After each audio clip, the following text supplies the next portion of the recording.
Welcome to Sit, Stay, Read, the podcast for every wag, whinny, and whisker. I'm Kathleen Donnelly, award-winning author and retired canine handler. Each week, I chat with novelists about the bond we share with our furry friends and how they inspire stories. Grab a coffee, get cozy with your favorite pet. It's time to sit, stay, read. Today, I'm joined by Deborah Mitchell, author of the Coral Shores Veterinary series. She's also a 2024 nominee for Georgia Author of the Year. She brings a fresh voice to crime fiction, blending her background as a small animal veterinarian with gripping mystery plots. DL, welcome to the show. Thank you, Kathleen. I'm excited to be here. We're excited to have you. There's so many great things to talk about. And we're going to talk about your latest release, Parrot Prose, follow up to Trust the Terrier. And I love your protagonist, Emily Benton. Would you tell us a little more about the series, Dr. Sure. Benton, and your background and how that all came into it? Okay. It is a true cozy murder mystery series. And in every cozy series, there's an amateur sleuth who's the main character protagonist for the series, and often series. Cozy readers like series. And I made mine a veterinarian. They always say, write what you know. So that was an easy one. I'm also a practicing small animal veterinarian. But Dr. Emily Benton, who's the main character in my books, gets to do all the things I didn't get to do as a veterinarian. So I've been practicing for 26 years now, almost. And I was a late start to vet school. I didn't go till I was, I won't say old, but older. So Dr. Emily gets to do the things I didn't. And primarily that's own her own small animal hospital. So I've practiced in lots of different ways. And right now I do have my own house call practice, but Emily has a standalone veterinary hospital. So she's sort of living out that dream I never pursued just because I never stayed in one place long enough actually to have a brick and mortar vet hospital. She's probably all the best parts of my daughter as a personality. So again, a little bits of me are in there, but lots of my daughter in there too, especially her likeness. I made her a dark, vibrant redhead. So that's my daughter. Yeah. And then she also gets to live where I would like to be, which is sitting on the West Coast somewhere where I could stare at sunsets every night off the beach deck across the ocean. So that's where Emily gets to live as well. So small town, everyone knows everyone, beautiful setting. So again, I'm living vicariously through Dr. Emily Benton. Well, I love it. And it works out so well. And you mentioned that this story was plotted, actually in your acknowledgments, I should say, this wasn't part of the book, that this story was plotted out with a friend, poolside down, maybe in the area where it's set, which sounds like the best way to plot a novel. At what point, when you guys were hashing this out, did you decide to have Tiki Lulu, who's an African gray parrot? I have that correct, right? Yeah. Yes. When did Tiki become a character idea? Well, the concept of having a parrot came earlier. Actually came from a writing conference I went to. I was pitching Trust the Terrier, the first book in the series, and the agent I was pitching, I thought she represented cozy mysteries, but she didn't. So we ended up just bantering through the 15 minutes. And I asked her about if she had any pets, and she said that she did. And we talked about all the cats and dogs that are super famous on TikTok and social media these days. And then the idea came to me to have a pet that is famous on social media as my patient. And at lunch, I went at the conference, I went to lunch and I met a fellow attendee, and we were talking about social media animals that are so popular. And she says, well, don't do a cat and dog. They're everywhere. Do a bird. So I came away from there thinking, I should do a bird. Now, I don't practice avian medicine. So I did consult with some veterinarian classmates of mine who do practice avian medicine to make sure I got all the parrot parts right. And then Tiki Lulu was actually the name of a parrot we used to board at my first veterinary hospital in Florida. And he was, I feel bad in case his owner is watching, but he was a mean little parrot. He bit lots of technicians. And so I used the name because he was so vivid in my mind, and I was almost tempted to make the parrot a little ornery in the story, but he ended up being a lovely parrot. So he did not have all the bad manners of the original Tiki Lulu. Well, that's what I love. I mean, he was a wonderful character and Yeah. so smart. And I know the African Greys are really smart, but what made Parrot Prose really fun to read is I was like, oh my gosh, there's a animal character who can actually speak dialogue Right. out loud. Right. So that was a lot of fun to read. And I was going to ask about, I was wondering if you had worked with exotic animals, but it sounds Yeah. like that's not Just in the periphery of the where okay. I worked at that practice, the head veterinarian did some exotics. Avian medicine is its own ball of wax. You need a lot of special equipment and handling. So she used to do just Okay. routine things, sort of the way I presented Dr. Emily in the book. I did show her anxiousness about having to be the vet for a famous parrot on social media that had like 1 million followers. But yeah, I sort of put my own angst into her character, but she was just going to do the routine stuff, nail trims, feathers, wing trims. That was it. So I love that. Yeah, I mean, I could feel that too as an animal lover and having animals over the years that I follow the vet's instructions and do the care. right, I thought I wouldn't know the first thing about a bird either, even though I've yeah, had chickens and turkeys and I right. mean, it seems like the parrots were a little bit different.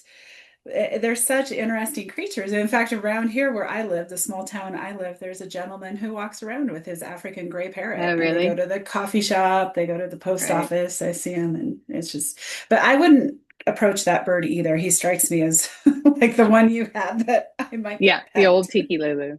Yeah. And I picked the African Gray specifically. They are notorious for having the largest vocabulary. So, um, Okay.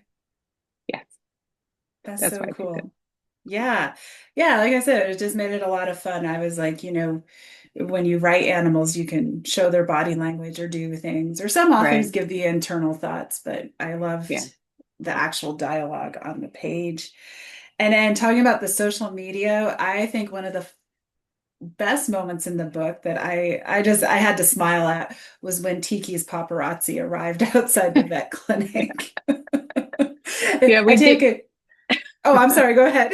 No, I was saying I debated the use of the word paparazzi because people were challenging me on the true meaning of paparazzi. I'm like, it's just a more fun word to say.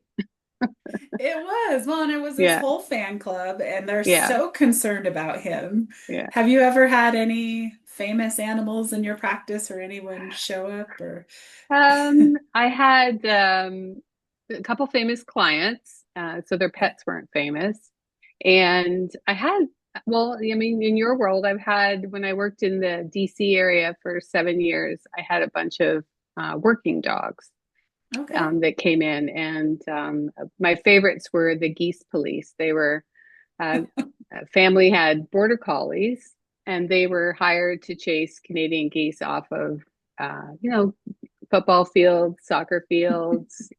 Um, and then later they were hired to flush the geese off the National Mall. So they were able to like Oh, build up wow. their clientele.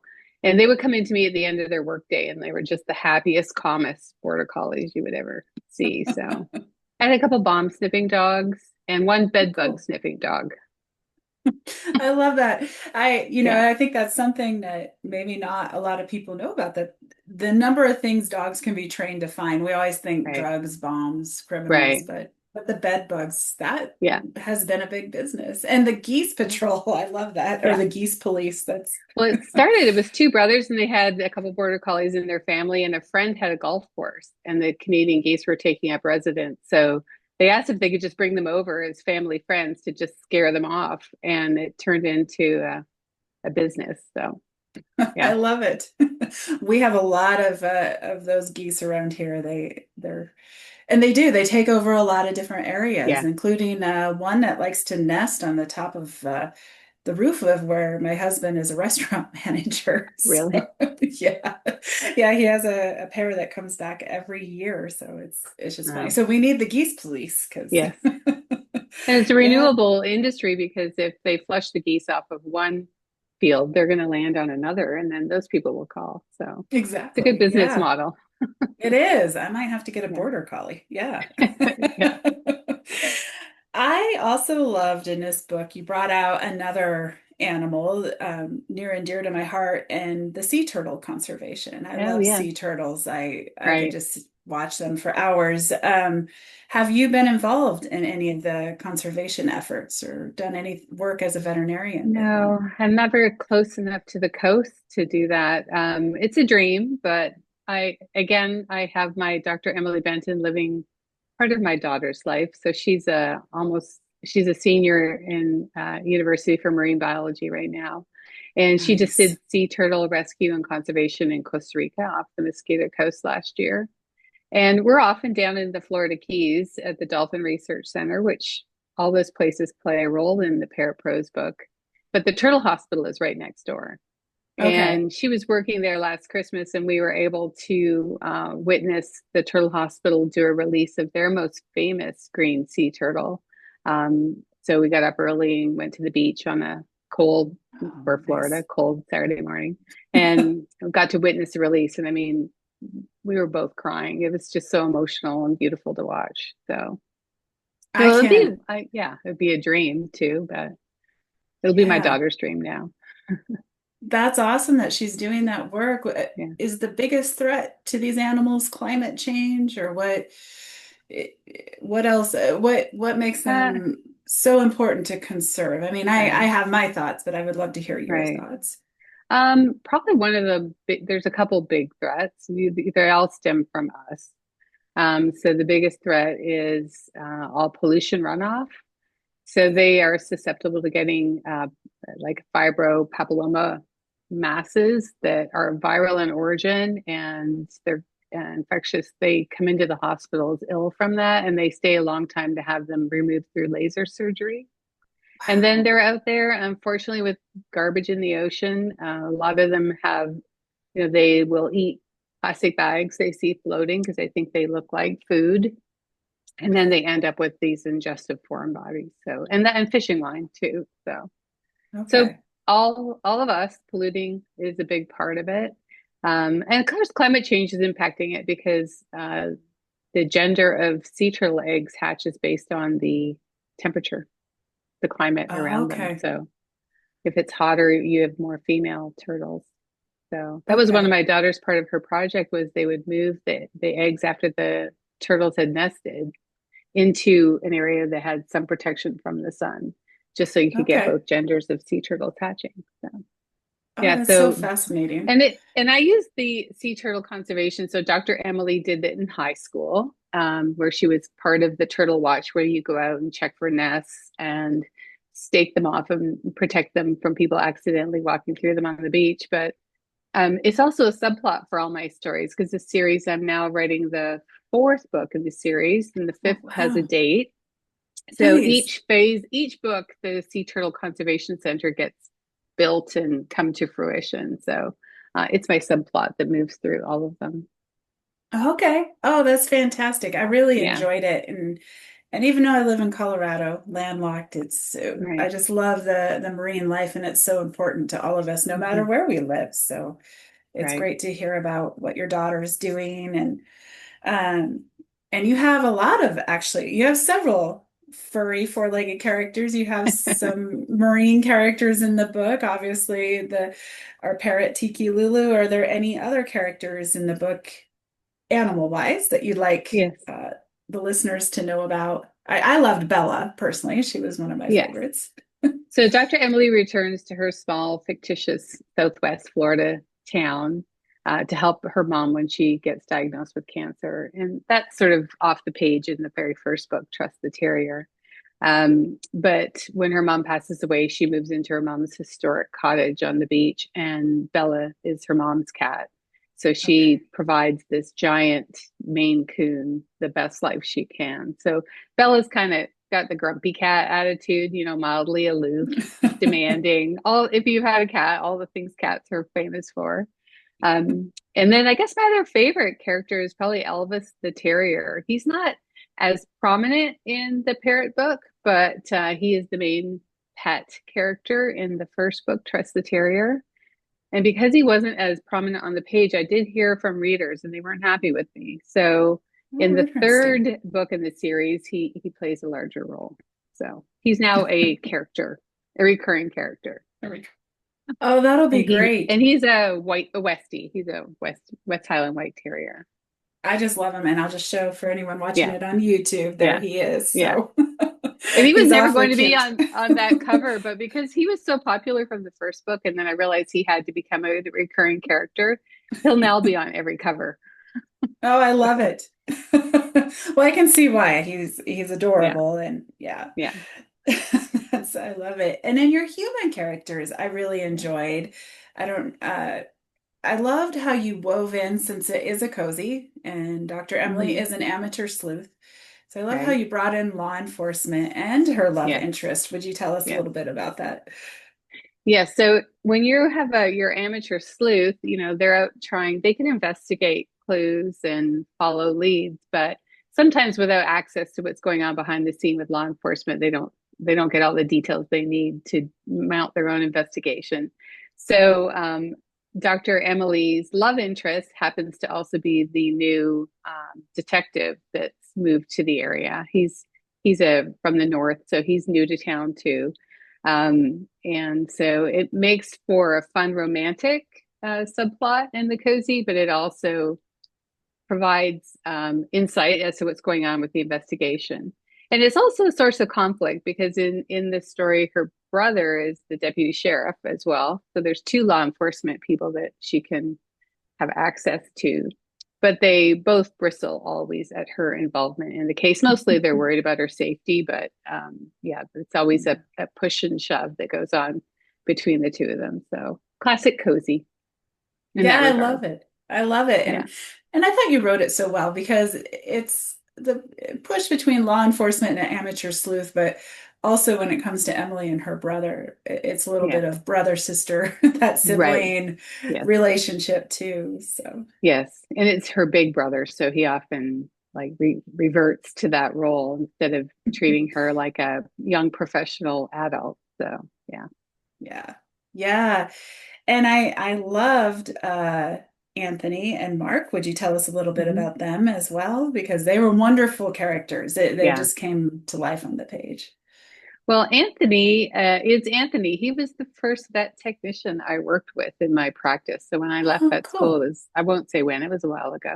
But we had a really unique model at the hospital where one of the lead vet techs, we were assigned to the veterinarian and we worked as a team. So when you take your pet to the hospital, normally you may see a different technician every time because they float around Mhm. normally. And sometimes you don't always get to see the same vet. But Anthony and I worked as a pair for 5 years. So we took the Wow. same lunch, we worked the same days of the week. So if you came in with your pet to see me, you saw him. Or sometimes it was the other way around. People came in to see Anthony and then they got to see me as the vet. So we were very close. And then when I was writing the character, I was inspired by all of him actually, and I reached out to him in advance. I'm like, "Hey, so I'm thinking of writing a book and I'm going to put a vet tech in there. Are you okay if I use your likeness and your personality?" And I have embellished a bit, but Yeah. so yes, he was like, yeah, sure, go to town. So Anthony is inspired by Anthony. I had Oh, I somebody love once it. tell I me I love should it. shorten his name to Tony, and I'm like, oh no, No, no, Anthony is no. Anthony. He is Anthony. So different last name, but and he's in a relationship too. The man's name is not Mark, but I just wanted to put that in the book too to be true to him. So yeah, That's they're awesome. great characters. I think Anthony's actually almost as popular as the terrier from readers. Yeah, I can see why. I mean, and he's such a great friend to Emily as well as vet tech yeah, and I loved how he and Mark just jumped right in and when Tiki Lulu needed someone to take care of him and keep his right. whereabouts quiet from his Yes, fans, they did that. yes, yeah. So Yeah, that was so in the much third fun. book, I think Mark's maybe not as big a role in the third, but he's back equally with Anthony in the fourth that I'm writing right now. So Oh, that's awesome. Yeah, they were yeah, great characters. I really enjoyed them. And I just wanted to delve a little more into your veterinary career because the Okay, other thing I really enjoyed was I felt like I stepped into the role of being a veterinarian when I read through right. Emily's eyes. So, how much of the stories or the cases that came into the book are from real life? How much are fiction? And how do you balance the? I'm sure it's both. You have funny stories, tragic stories. Being a veterinarian, you see a lot of different things. How do you balance that? Right. How do you decide what to bring into the book? Um, well, for sure, I wanted to give everyone sort of a snapshot to what life is behind the wall in the treatment area of a veterinary hospital. And I think unless you work that and live that as a vet or vet tech, it would be hard to describe otherwise. Yeah. And it's a cozy. So all of the medical cases that come into the hospital, there's usually about six per book. I use them Yeah. as a little cozy element. That's my cozy element to provide setting and to enhance the characters, Emily and Anthony. But they're often based on other mashups of patients I've seen over the years, or in some cases, I just take them from my current client list. So Okay. they're actually pets I'm seeing now. Now it's with the owner's permission Yeah. to put them in the book. So I think the Greyhound is in the Parrot Prose book. He I think comes so. in. Yep. And Yep. so I have two clients, they're sisters, and they both have rescued and advocated for greyhounds their entire lives. And so their greyhounds are my patients. So I let them choose the pets' names because they've Very had so fun. many greyhounds in their home.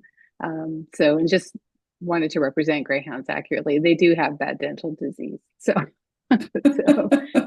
yeah, so hopefully, I think people do enjoy that a little bit. I had somebody, even a fellow writer friend, reach out and say, "I didn't know cats could get that from like playing with yarn or string, because that's in the Mhm. first book."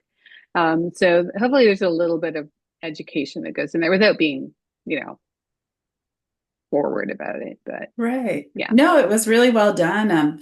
Like the Bernese Mountain Dog with yeah, the growth issue right, and that was fascinating. And it was woven in so nicely to the storyline and it brought us into her daily life, which I right, think added to her being an amateur sleuth because you could see how much she cares for the animals and her clients, right. the human and animal clients. Yes, And yeah, yeah, and that yeah. Her really fierce motivates her. fierce protection of them, like as each book, the central character is a patient of hers and is where the plot is centered around. So in each one, she's the one out there, trying to protect them and get justice for them. In the first book, Trust the Terrier, she gets justice for Elvis the Terrier. So yeah, it's a huge part of who she is, and Anthony too. Oh, Yeah. I love it. I love it. It makes it great. And you said you have then is there another book coming out fairly soon in the Coral Shores series, or you're just working The on it? I'm third, sorry, I couldn't no, remember. the third one's all wrapped up except the Okay. cover art, and it comes out in February of Okay. next year, And what's and its it's title? Marina Mews, Mews, like a mew, like a cat meow, and Cool. it features a cat, a long-haired orange tabby cat that lives at a scuba dive shop in Marina, and she is polydactyl, which means she has an extra digit, which the infamous Hemingway cats in Key West have multiple toes. Okay. So her name is Hemingway. Love So it. she's the central character in that one. And then I have another one coming out next November, and I'm writing it right now. Oh, I shouldn't say that because my publisher, I'm still writing it right now. But it's called Follow the Frenchie. So Oh, that fun. brings Mark back into it more. So it's a French bulldog. Yeah. Okay. Oh, Yeah. so much fun. And Yeah.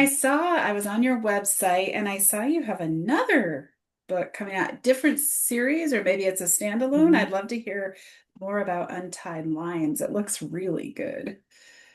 Well, it's actually the first book I ever wrote. And Oh, I it didn't know is. I'm anything. sorry. Okay. Yeah. Well, but it just is, it's not the first one published. It's the first one I wrote. Oh, okay. Okay. Gotcha. And I didn't know anything about anything. And I wrote it sort of in a vacuum. I just wanted to see how the process would feel to me. Did I have the patience for it?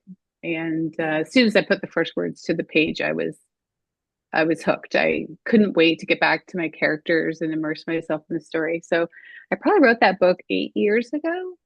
Okay. I always loved the story, but I knew my writing needed to improve. So it kind of went on a shelf for a while. There's a bit of interest in it. And then when I had this opportunity and relationship now with the publisher, I went back and rewrote it essentially from scratch. Same general story, but it's tweaked a bit. So it's not a cozy, but it's not a graphic thriller either.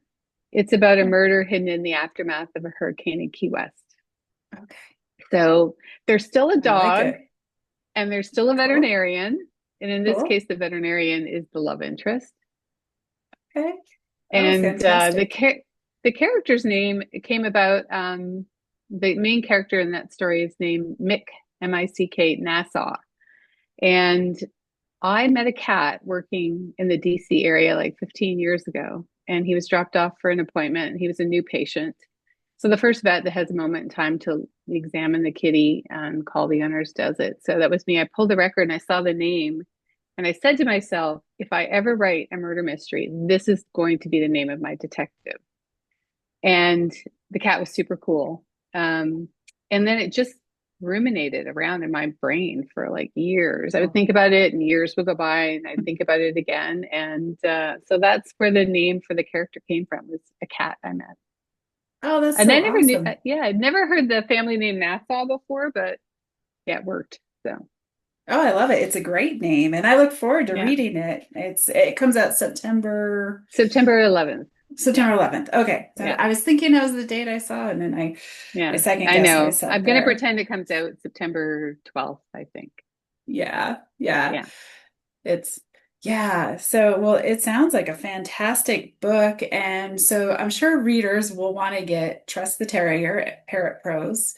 And in your future books coming out, where can they best find you, your work, buy your books, all that good stuff? Well, if you go to my website, there's links there to sign up for newsletters. So I usually try and put one out every month or so, just with what's up or things that are going on. And that's at dlmitchellmystery.com. Or I'm on Instagram and Facebook. So Facebook is DL Mitchell Author and Instagram is DL Mitchell Mystery. So all those platforms would be ways to keep up with what's up next. So. Oh, that's exciting. I usually, Go ahead. Oh, no, go ahead. No, I'm sorry. I was just going to say it's exciting and it'll be fun to read these books. Thank you. Yeah, they're fun to write. They are. Well, they're fun to read. I can tell you have fun writing them. So I appreciate you coming on the show today, taking the time to come on. Thanks, Kathleen. Yeah. And for all of you out there, if you haven't read the Coral Shores Veterinary Mystery Series, start with Trust the Terrier.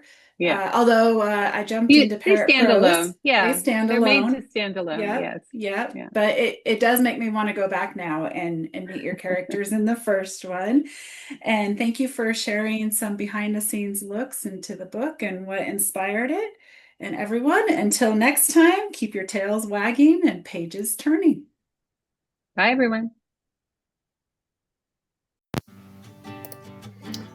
Thanks for joining me today.